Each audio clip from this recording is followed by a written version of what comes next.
राहुल गांधी ने कहा कि भारतीय जनता पार्टी का जो भी कामकाज है उसको चलाने में जो भी थक है वो उनके अडानी जी से शायद प्राप्त होता है।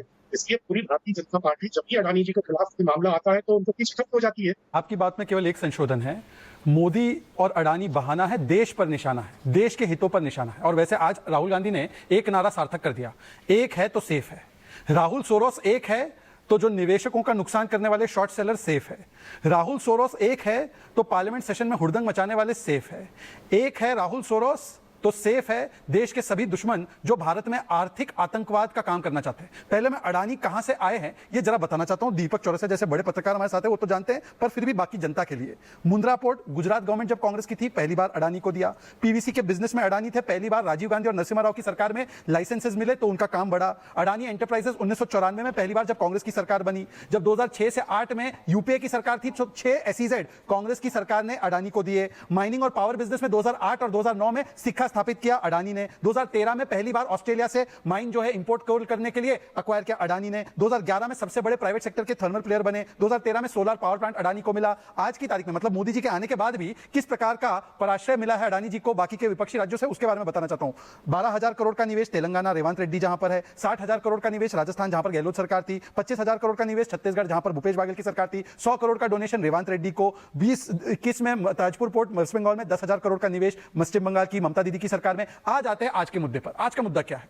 यूएस की एक कोर्ट ने इंडाइटमेंट, हम इंडाइटमेंट समझते कि कन्विक्ट हो गया, इंडाइटमेंट का मतलब कन्विक्ट नहीं, चार्ज फ्रेम किया है। उस इंडाइटमेंट ऑर्डर में लिखा है कि ये जब प्रूव होगा तब कोई व्यक्ति गिल्टी होगा। पर किसके लिए क्या है? 2021-22 में जब चार राज्य और जम्मू कश्मीर 5 राज्यों में कुछ बिजली की खरीद हुई। बिजली खरीदता कौन है? State discom. स्टेट डिस्कॉम किसके हाथ में थी? राज्य सरकार। राज्य सरकार किसकी थी? कांग्रेस की। भारतीय जनता पार्टी की एक भी राज्य सरकार नहीं थी। इसका मतलब आज राहुल गांधी ने अडानी जेल जाए ना जाए, यह जरूर कह दिया कि भूपेश बागेल जेल जाए, स्टालिन जेल जाए, यह राहुल गांधी ने जरूर कर दिया। और दूसरी बात मैं राहुल गांधी जी से पूछना चाहता हूं कि राहुल गांधी जी ये बताइए कि ये अडानी तो भ्रष्टाचार कर रहा है ना, पंकज जी, अडानी भ्रष्टाचारी है, तो ये तेलंगाना में शिष्टाचार, पंकज जी को लाइए, ये राजस्थान में गहलोत सरकार के साथ शिष्टाचारी क्यों? ये शरद पवार जी के साथ शिष्टाचारी क्यों? ये केरल में विलिनियम पोर्ट ले तो शिष्टाचारी क्यों? ये महाराष्ट्र में दिघी पोर्ट एमबीए के सरकार में ले तो शिष्टाचारी क्यों? आखिरी बात, हिंडनबर्ग रिपोर्ट पर सुप्रीम कोर्ट की क्लियर कट क्या बात आई थी कि सुप्रीम कोर्ट ने न केवल उसको डिसमिस किया, पर सुप्रीम कोर्ट ने पता क्या बोला?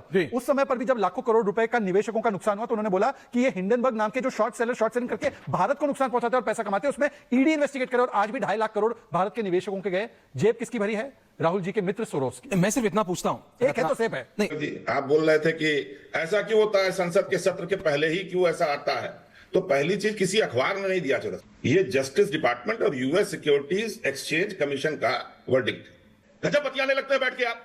जहां फंसते हैं बीजेपी वाले, लगेंगे बॉलिंग खुद करने और बैटिंग करने।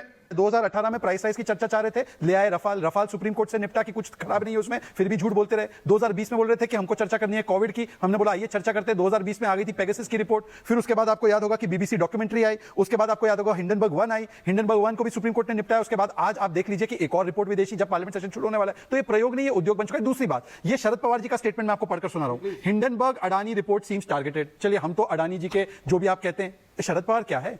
तीसरी बात मैं पूछना चाहता हूं कि आपको उन्होंने कहा कि आप हमारी बैटिंग बॉलिंग पता नहीं क्या कर रहे हैं, परंतु जॉर्ज सोरोस क्यों बैटिंग कर रहे हैं कांग्रेस के लिए? सुनिए।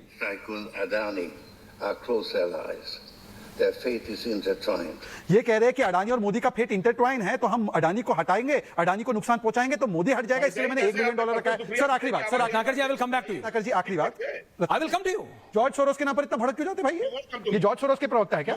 नो, इजी प्रवक्ता जी। राहुल सोरोस को डिफेंड करना बंद कीजिए। आप एक चीज, राहुल जी किसी के नहीं है, मानिए मेरी बात। आप एक चीज नोट कीजिए कि कांग्रेस को कितनी गाली दी तो एक शब्द नहीं बोला। जॉर्ज सोरोस बोला भड़क गए, जॉर्ज सोरोस बोला भड़क गए। Okay Pankaj ji, okay last, okay last प्रमाण लाया, ओमकारेश्वर जी कमेंट यू। एक ऐसा प्रमाण लाया हूं, पता है ये अडानी को क्यों टारगेट करते हैं?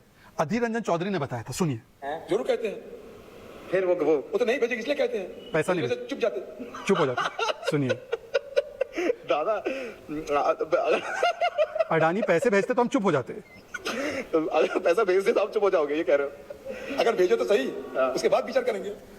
पैसा अडानी भेज दे तो हम चुप हो जाएंगे। तो रत्नाकर जी बताइए कितना चाहिए आपको? मैं देखिए बता दीजिए, ओपन कर दीजिए। मैं देखिए रत्नाकर जी, कितना लेंगे? ये वो चीज है हम 1971 में इंदिरा गांधी की सरकार थी। किसिंजर जब यहाँ घूमते हुए उनके टेबल पे आए थे तो सैम मानेकशॉ को उन्होंने ड्रेस में बुलाया था कि हमारे साथ सुबह ब्रेकफास्ट कीजिए और ड्रेस में आइए। और जब उन्होंने किसिंजर को समझा लिया कि साहब उनको समझाओ अपने प्रेसिडेंट को कि यहाँ बांग्लादेश ईस्ट पाकिस्तान में वो जो गड़बड़ हो रहा है उसको रोकने में मदद करें, और जब कुछ नहीं हुआ तो इंदिरा गांधी ने उनके मुंह पे कह दिया कि अगर आप कुछ नहीं करोगे तो मैं सैम को बोलूंगी कि वो कुछ कर दे। ओंकारेश्वर जी ने तो किताब के हवाले से एक किस्सा बताया हमें इंदिरा जी के समय का। इंदिरा जी ही पहले तो कहती थी डीप स्टेट और फॉरेन हैंड है, पर आज वो बात भूल गए, चलिए छोड़ देते हैं। उन्होंने एक किताब से हवाला देते हुए, एक पास्ट प्रेसिडेंट का एक हवाला देते हुए कि ये सब किया उन्होंने किसिंजर के सामने। साहब आप तो सुनी सुनाई बातें कर रहे हैं। ट्रंप ने तो खुद बोला कि मोदी दिखता तो बहुत वैसे एक डैडी या ग्रैंड डैडी की तरह है, पर जब मैंने मोदी से बोला कि मोदी मैं हैंडल करता हूं तो उन्होंने बोला नहीं, मैं कई वर्षों से इनको देख रहा हूं, ये भारत अपनी लड़ाई खुद लड़ेगा। और प्यूटन ने भी यही बोला, और प्यूटन ने भी डंके की चोट पे बोला कि भारत का जब हित होता है तो मोदी झुकता नहीं है। सुन लीजिए सर, मैंने आपके बीच ओंकारेश्वर जी एक-एक करके। ओंकारेश्वर जी ये तरीका ठीक है। Omkareshwar ji you are too senior for this, तरीका ठीक है। प्लीज एक-एक करके। Thank you. मैं अपनी बात बोलिए। दूसरी बात में सिर्फ इतना पूछना चाहता हूं कि आज उन्होंने क्या बोला। उन्होंने बोला कि भाई प्रधानमंत्री बन जाने दीजिए राहुल गांधी को, तब समझाएंगे। चलिए बता दीजिए इतना सिर्फ कि राहुल गांधी ने आज अमेरिका की कोर्ट, फेडरल कोर्ट जो ब्रुकलिन कोर्ट न्यूयॉर्क की है, उसके बारे में ट्रंप ने क्या कहा है वो छोड़ देते हैं उस विषय को।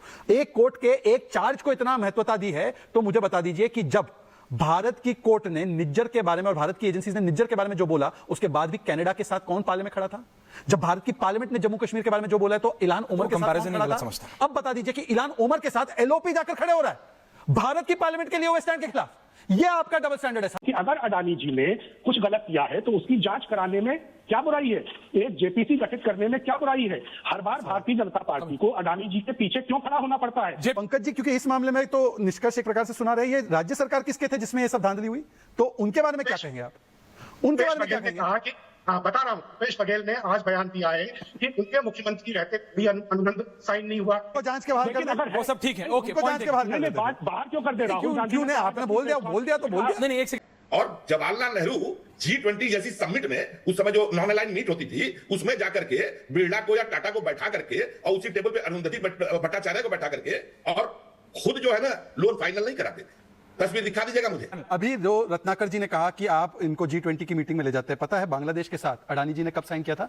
मनमोहन सिंह टुक मिस्टर अडानी और शेख हसीना के साथ 2010 में ये फंस गया। साइन ये फंस गया 2010 में। पंकज जी को बुलाओ। अरे भाई ये फंस गया। मनमोहन सिंह लेकर ऐसे लेकर गए, ये लो अडानी जी, शेख हसीना में साइन कर लो। अभी फंस गया। अच्छा, बोलो, अभी फंस गया। अब बोलो शहजाद जी, अब बोलो। इसीलिए जो दीपक दादा कह रहे थे, कौन सा प्रधानमंत्री और कौन सी सरकार अपने इंडस्ट्रियलिस्ट की मदद नहीं करती।